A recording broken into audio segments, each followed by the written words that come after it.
வணக்கம். இன்னைக்கு நம்ம பார்க்க போகிறது என்னென்னா, நம்ம வீட்டில் இருக்கிற செடிங்கள்லாம் பார்க்குறோம் பாருங்கள். என்னென்ன செடி வச்சுருக்கிறோன்னு பார்க்குறோம்.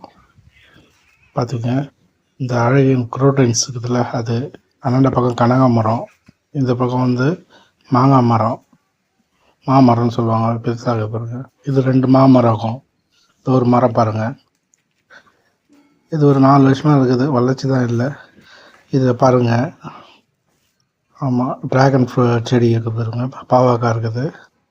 அப்படியே வந்தால் சாத்துக்குடி செடி மரம், அது பெருசாக இருக்கும். சாத்துக்குடி இன்னும் காய்க்கல, குடிச்சு காய்க்கும். இது வந்து அப்படியே வந்தீங்கன்னா உள்ளே பாருங்கள், பல்லா மரத்தில் காய் காய்ச்சிக்குது பாருங்கள். எல்லாம் பெரிய காய், கிட்டத்தட்ட ஒரு 20 காய்கிட்ட காய்ச்சிருக்குது. எல்லாம் வந்து இன்னும் ஒரு மாதத்தில் கட் பண்ணிவிடுவோம். அப்படியே வந்தீங்கன்னா பாருங்கள், இந்த பக்கம் பக்கம் காய் இருக்குது. அப்படியே வந்துட்டுன்னா அப்படியே மேலே போகிறோம் பாருங்க. மேலே போனால் அப்படியே வந்து பார்த்திங்கன்னா இந்த பக்கம் வந்து ஆமாம் மாதுளை மரம், இது அந்த இது முருங்கை மரம், அது பெருசாக இருந்தது, வெட்டிட்டோம். அப்படியே வந்து மேலே இப்போ அப்படியே மேலே இருக்கிற பலா மரத்தில் இருக்கிற காயை காட்டுறேன் பாருங்கள். தெரியுதுங்களா? அது காய், அதுக்கு மேலே காய், இன்னும் நம்ம அதுக்கு மேலெலாம் இருக்குது காய்.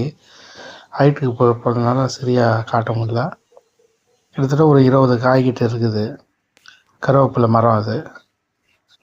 அப்படியே வந்தீங்கன்னா கருவேப்பிலை மரம் பக்கத்தில் பார்த்தீங்கன்னா தர்பூசணி போட்டிருப்போம். சின்ன சின்ன பிஞ்சுங்க விட்டுருக்குது. தர்பூசணி தொட்டில் தான் போட்டு வச்சுருக்கேன்.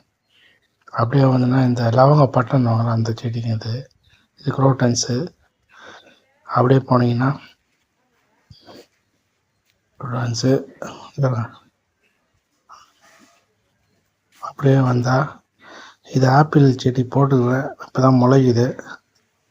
இது நார்மல் குரோட்டன்ஸு ப்ளஸ்ஸு அழகு நல்லாகும். இது வந்து லெமன் கிராஸ் சொல்லுவாங்களே, அது அப்படியே பார்த்தீங்கன்னா மற்ற தக்காளி, மற்ற காரை இதெல்லாம்